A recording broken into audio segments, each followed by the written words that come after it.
Bueno, familia, ha llegado el tiempo en que seamos alimentados. Sin duda alguna, escuchar la palabra de Dios es necesario para todos nosotros.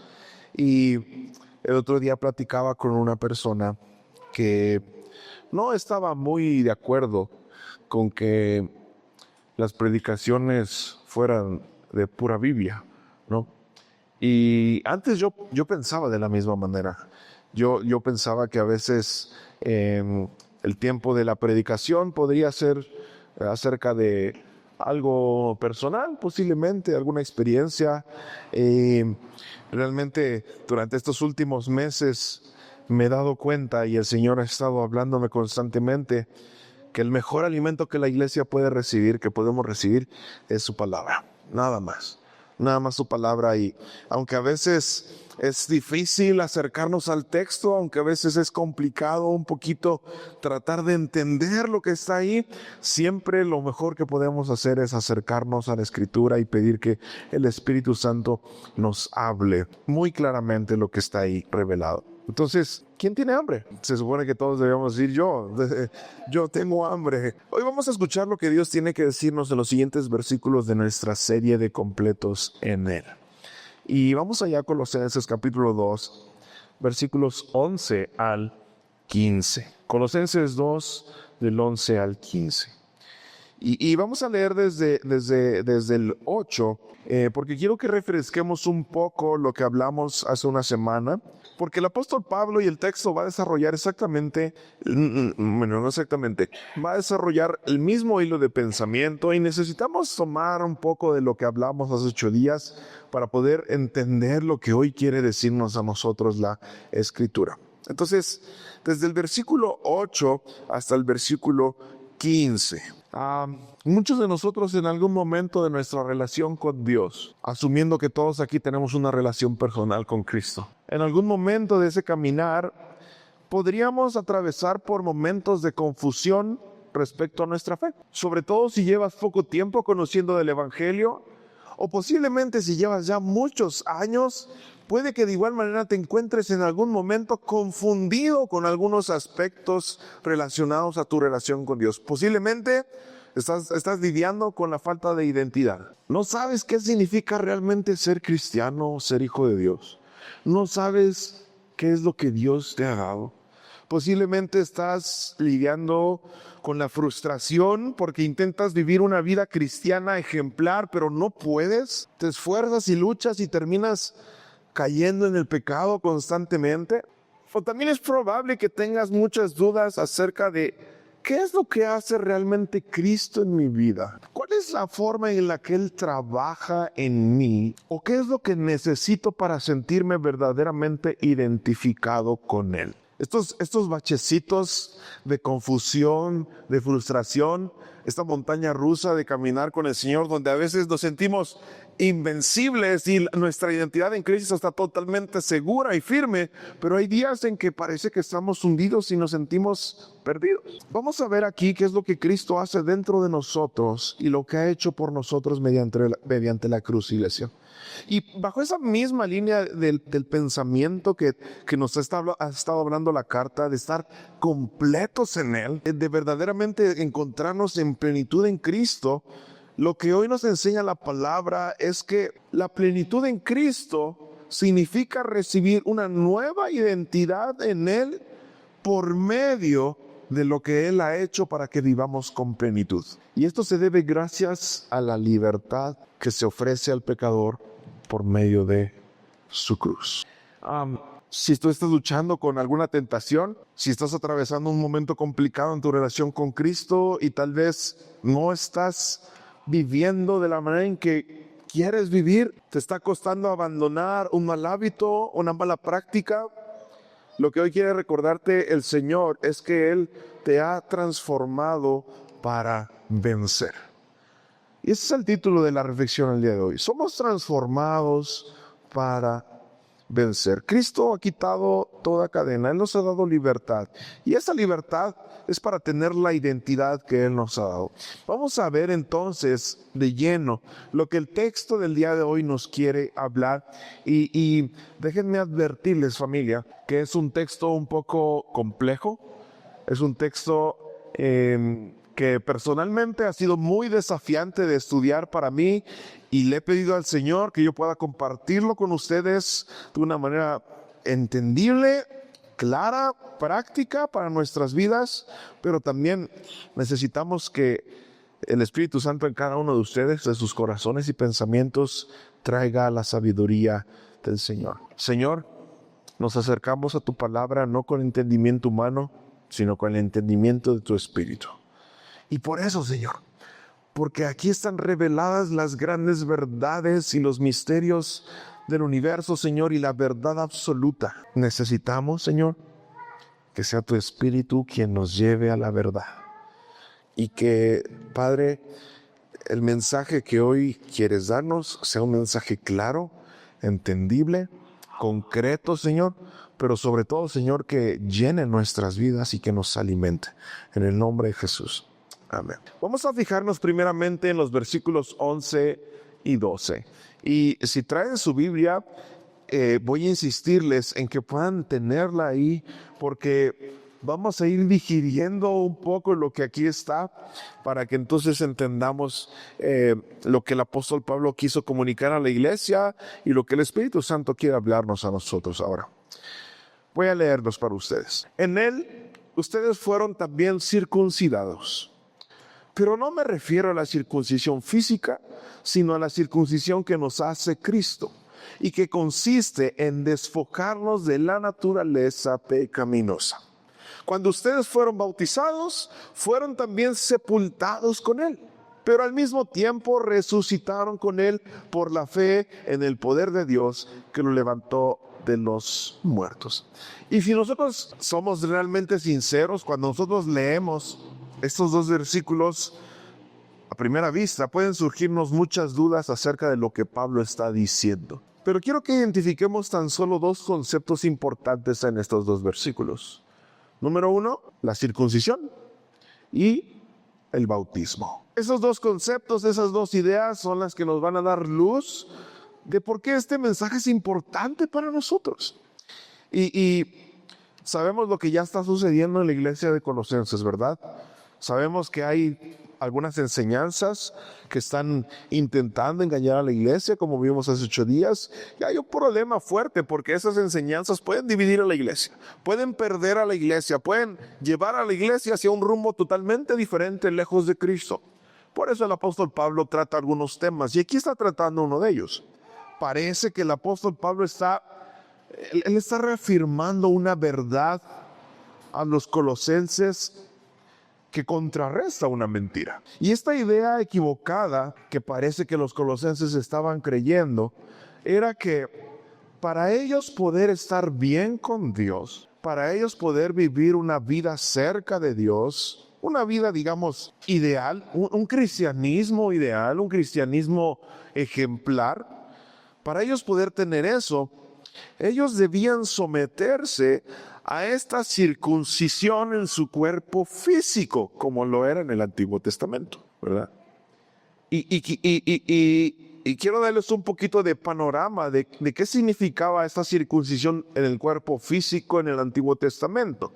Esta circuncisión era una señal en el cuerpo físico que significaba algunas cosas importantes en cuanto a tu fe. En primer lugar, que tú estabas dispuesto a morir al pecado, que tú estabas dispuesto a negarte a todos esos impulsos de tu carne que te llevaban lejos de Dios. En otras palabras, estabas renunciando a vivir deshonrando a Dios. La circuncisión en el cuerpo físico en el Antiguo Testamento también significaba un cambio de corazón, un cambio en tu corazón, un cambio de tus sentimientos, un cambio de tu forma de ver la vida, un cambio de tu actuar, un cambio de todo tu ser. Y también la circuncisión era una señal de que formabas parte del pueblo de Dios. De esa manera Dios escogió que su pueblo se distinguiría de los demás a través de la señal de la circuncisión. Y entonces los varones del pueblo, a los 8 días de nacidos, tenían que someterse a esta señal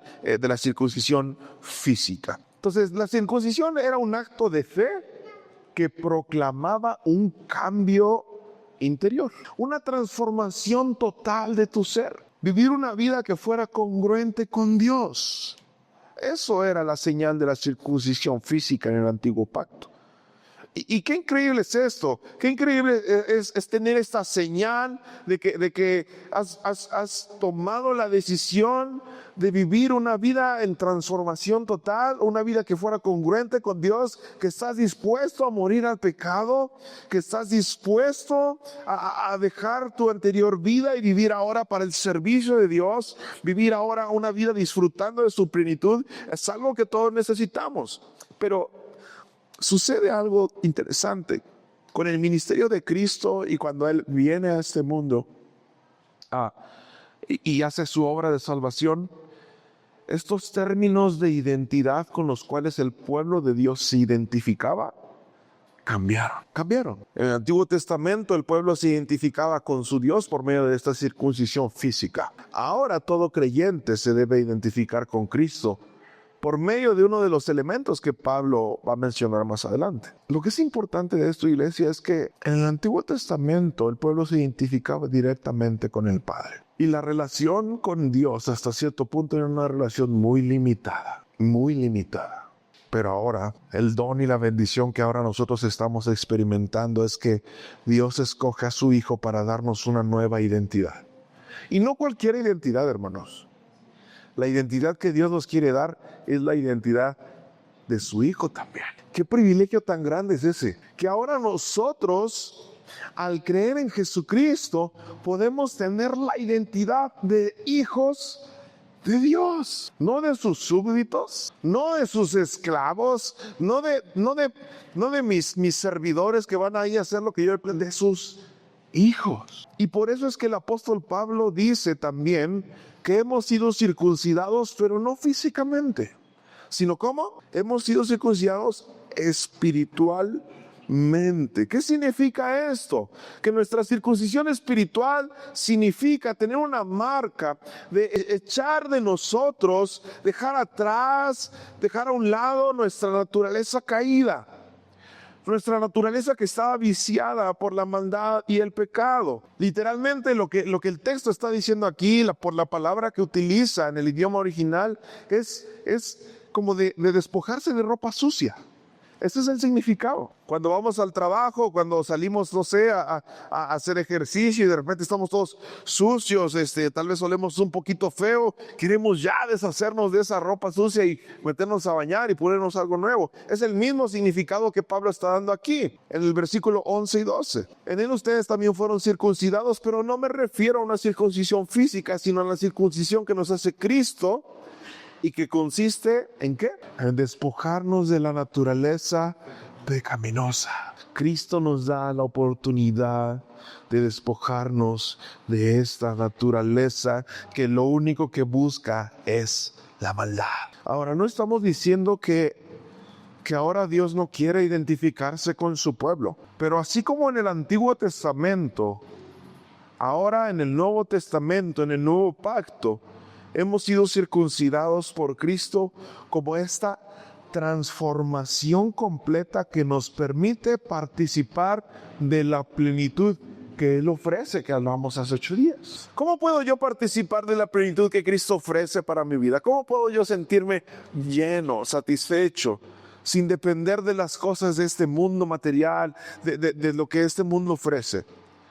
Por medio de la transformación de tu ser. Esa circuncisión espiritual de desechar tu vieja naturaleza. Y lo que les intentaban hacer creer a los colosenses era que para vivir una vida más espiritual, además de creer en Cristo, ellos debían someterse a esta circuncisión física que era vigente en el Antiguo Testamento. Esa es una idea equivocada. Y es aquí en donde Pablo nos traslada a la señal de esta circuncisión espiritual de la cual nos habla el Evangelio. Nos traslada a esta circuncisión espiritual que Cristo hace dentro de nosotros, que se le llama, ¿qué?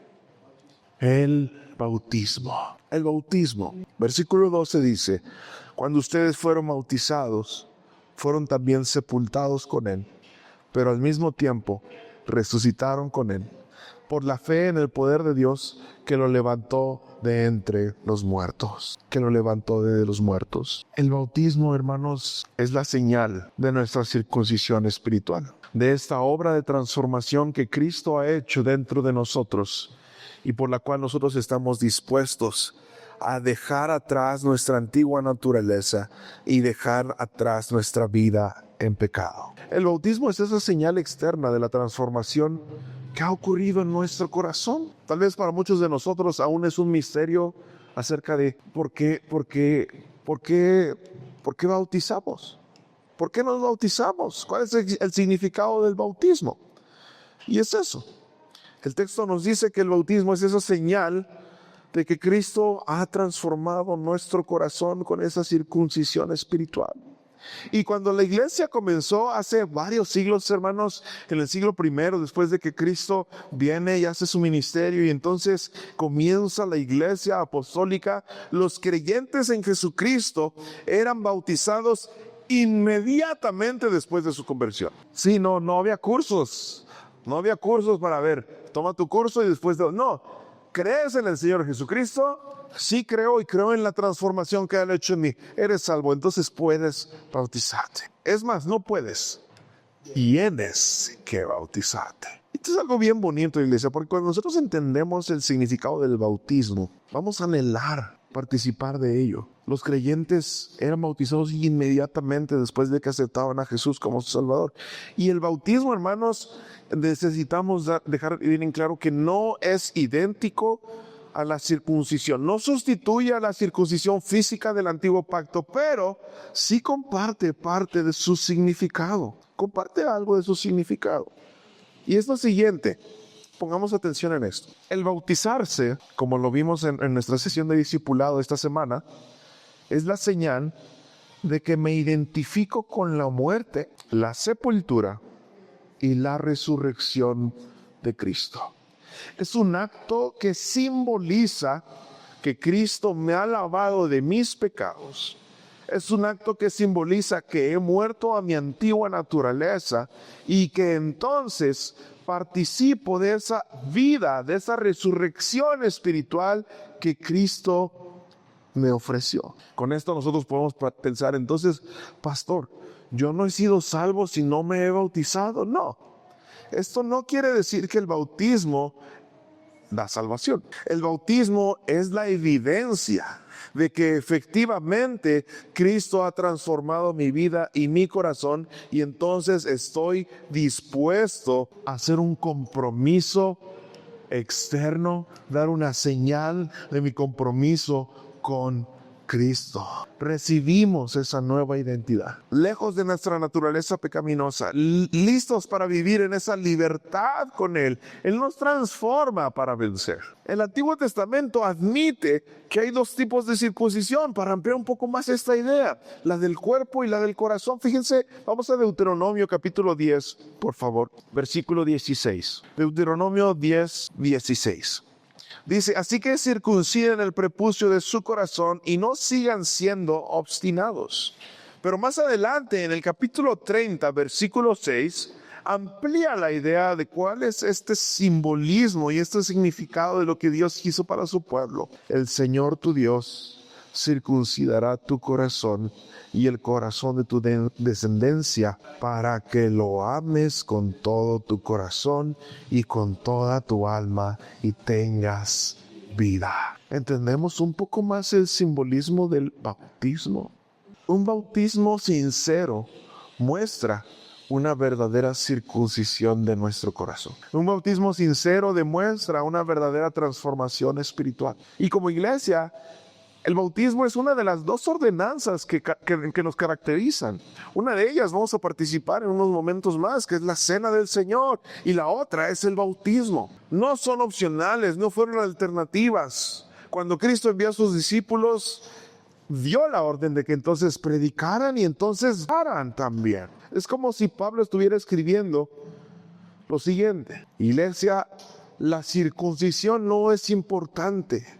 Lo que es importante es la circuncisión espiritual que Jesús hace en la vida de todo creyente. Lo que Pablo nos está diciendo es que si tú quieres una ceremonia que marque esta transformación espiritual en tu vida, si tú quieres una señal externa, un momento, tienes que mirar hacia el bautismo. Y les anticipo que como iglesia celebraremos nuestro primer domingo de bautizos en más o menos mes y medio. Y esta es una oportunidad, iglesia, para todos aquellos o aquellas que estén convencidos de que Jesucristo es su Salvador y que ahora tienen una nueva identidad espiritual, pues Él nos ha transformado por medio de su muerte.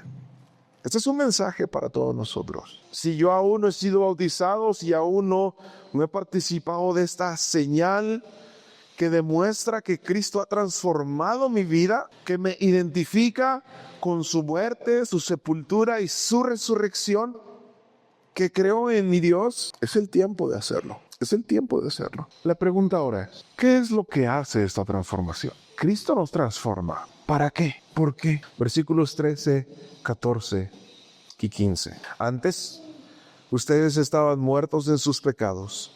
Aún no se habían despojado de su naturaleza pecaminosa, pero ahora Dios les ha dado vida juntamente con Él y les ha perdonado todos sus pecados.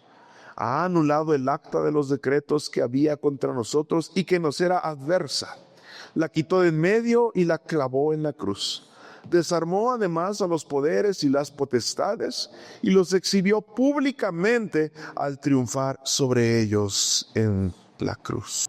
Nuevamente, puede que nos suene un poco extraño, pero vamos a ver de qué trata. Este es el acto de amor más grande que podemos obtener en Cristo, familia. El acto de gracia y de perdón más grande que se pudo haber manifestado fue cuando Cristo tomó nuestro lugar en aquella cruz. Él decide pasar por nosotros. Él decide tomar el lugar que nos corresponde. Y la verdad con la que todos nosotros tenemos que caminar, iglesia, es que todo ser humano necesita alcanzar salvación. Todo ser humano necesita alcanzar salvación en Cristo. Cualquier persona que no ha sido reconciliada con Dios va a vivir en una eterna muerte y condenación. Esa es la verdad que nos dice la Escritura. Sin ser reconciliados con Dios, viviremos en una muerte eterna, en una condenación eterna, en un sufrimiento eterno, en una angustia eterna, en un miedo eterno, una vida que por fuera parece que estamos vivos, pero por dentro estamos completamente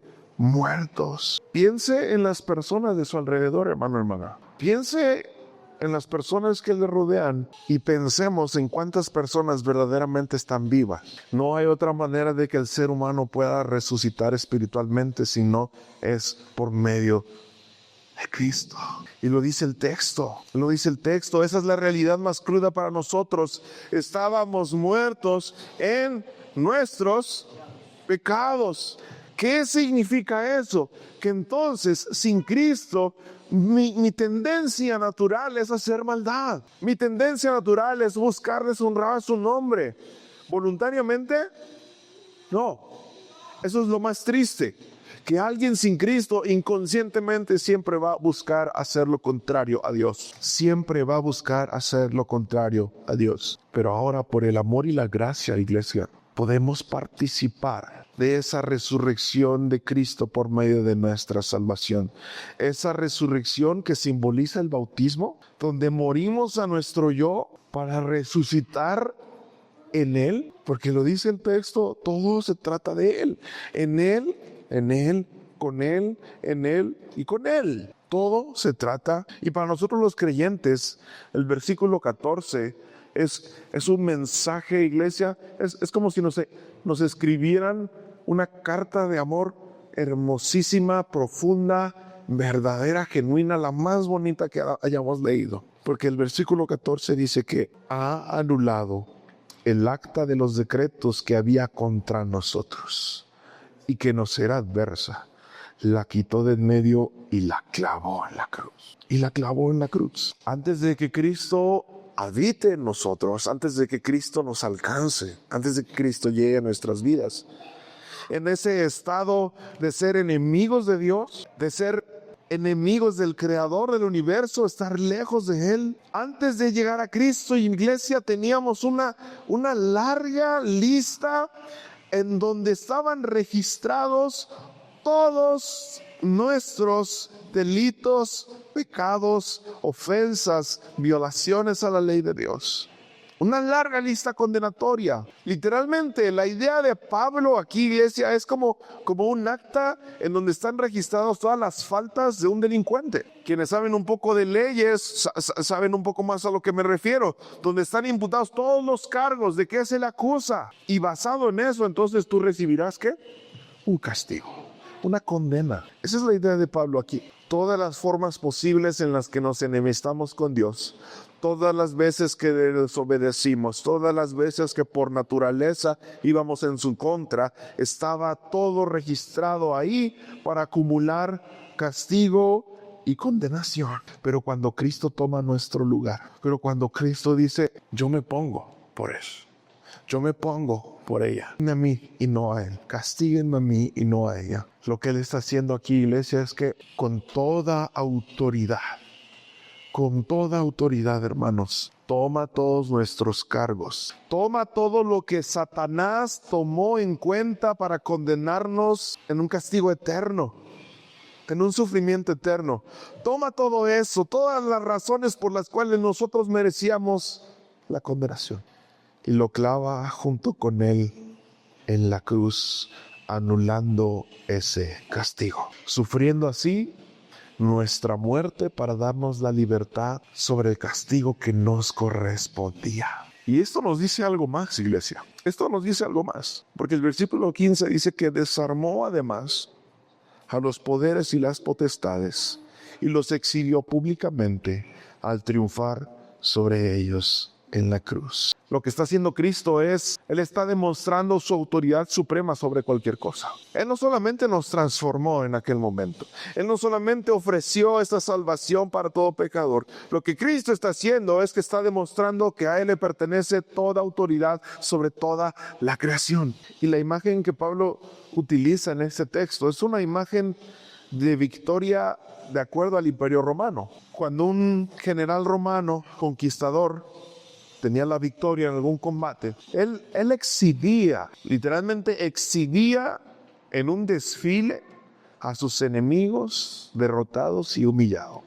Y entonces, el al volver de la guerra, detrás de su carruaje, en esa entrada de victoria y de triunfo detrás de su carruaje, venía el desfile avergonzante y humillante de sus enemigos derrotados, como un símbolo de victoria absoluta. Fue una victoria aplastante sobre toda autoridad, sobre todo poder, sobre todo imperio, sobre cualquier cosa. Cristo muriendo por nosotros, iglesia, es un mensaje para el enemigo que le está diciendo, ellos ahora me pertenecen. Ellos, yo los he comprado, ahora son míos y ya no puedes dominar sus vidas. Esa es la transformación que Cristo hace en nosotros. Es el recordatorio, iglesia, del mensaje que se proclamó en aquella cruz. Le pertenecemos a Él. El bautismo es una señal que, además, ¿qué nos dice?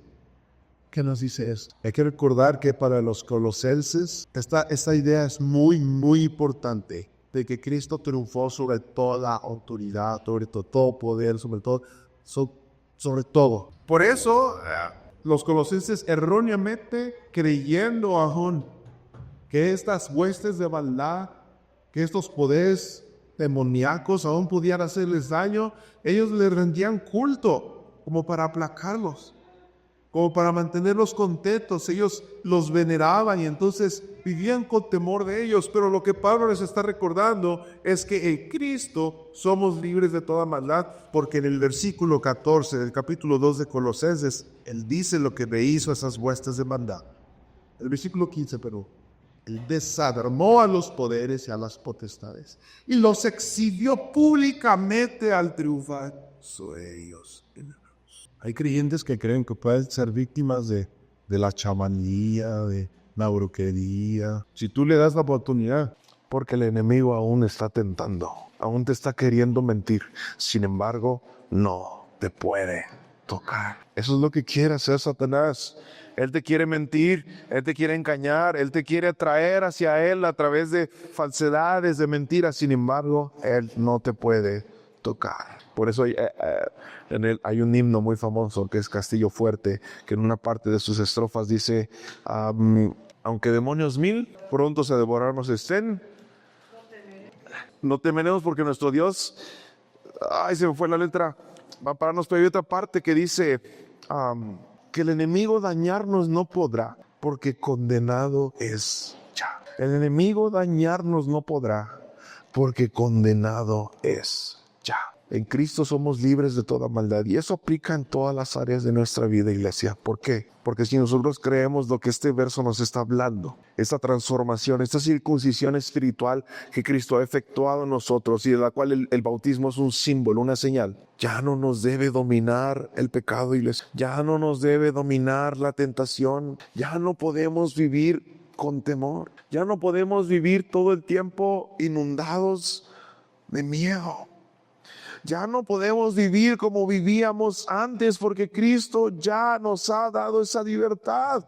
Sin embargo, las mentiras del enemigo van a seguir resonando en nuestra cabeza. ¿Qué es lo que Satanás me quiere hacer creer? ¿Sabes qué es lo que te va a decir? Él te va a decir, no te preocupes, ningún cristiano es perfecto. No te preocupes, puedes hacerlo, después pides perdón. No te preocupes, apenas llevas poco tiempo en la iglesia. Tú sigue viviendo así como estabas viviendo. Tú sigue siguiendo esos impulsos egoístas. Tú sigue. ¿O saben qué nos dice también? Nunca vas a poder dejar ese pecado. Nunca vas a poder dejar de hablar así. Nunca vas a poder dejar de actuar así. Nunca vas a poder cambiar tu carácter. Nunca. Esas son las mentiras que nos intenta hacer creer. Tenemos que abrazar como iglesia, no lo que nosotros creemos, hermanos, sino lo que la Escritura dice. Y la Escritura dice que si hemos alcanzado salvación, Cristo ha hecho esa obra de circuncisión espiritual en nuestra vida. Y que entonces Él, no nosotros, Él nos ha despojado, Él nos ha quitado de esa naturaleza que solamente busca la maldad. Si entonces nosotros estamos seguros de eso, si estamos convencidos de lo que Cristo ha hecho en nuestras vidas, seamos los primeros en levantar la mano y decir, pastor, yo quiero bautizarme. Yo quiero participar de esa señal de que me identifico con la identidad del Hijo, que me identifico con Cristo, que acepto vivir la vida que Él tiene para mí. Morir al pecado, renunciar a esa vida que deshonra el nombre de Dios, y entonces estoy dispuesto a vivir de acuerdo a su voluntad, porque ese es el propósito de la transformación que Cristo hace en nosotros. Nos transforma para vencer, nos transforma para vencer el pecado, nos transforma para vencer la tentación, nos transforma para tomar la victoria que Él ya asumió. ¿En qué áreas de nuestra vida este mensaje se puede aplicar, hermanos? Cada uno de nosotros podrá identificar algo. ¿Estoy convencido de que Cristo me ha redimido? ¿Creo verdaderamente que Él ha cambiado y transformado mi corazón? Eso es lo que debemos meditar nosotros, iglesia. El Señor siga transformando nuestra vida y nuestro corazón. Que el Señor siga haciendo esa obra. Que el Señor confirme. Que el Señor nos convenza de que efectivamente Él nos ha transformado. Y que entonces, si aún no hemos sido bautizados, tomemos la decisión de dar este paso de fe. No como algo místico, no como algo de, algo sucederá cuando no. Es un compromiso, es un llamado, es una señal, es un simbolismo de que entonces he decidido, como dice el corito, he decidido seguir a Cristo. Y como iglesia, ese día habrá celebración, habrá gratitud al Señor, porque muchos de nosotros, espero que el Señor nos anime a poder hacerlo. Vamos a orar, Señor. Gracias por esta transformación que haces en nosotros. Porque sin duda alguna, Señor, es por esa transformación que el día de hoy podemos acercarnos a tu santidad, a tu justicia, Señor, a lo bueno que tú eres. Porque esa transformación, Señor, nos dice y nos habla que todo lo bueno que pudiera haber dentro de nosotros no es gracias a nosotros, es gracias a lo que tú has puesto en nosotros. Y Señor, con este mensaje desafiante, esta señal que tú has escogido para tu iglesia como símbolo de esa transformación espiritual. Te ruego, Señor, que tú entonces animes a mis hermanos, a mis hermanas. Confirme, Señor, e impulses en su corazón el deseo de poder hacer este compromiso contigo, Señor. Y entonces poder participar del bautismo. Padre, guíanos como iglesia. Llévanos hacia ti. Llévanos hacia esa victoria, Señor, para la cual fuimos transformados. En el nombre de Jesús.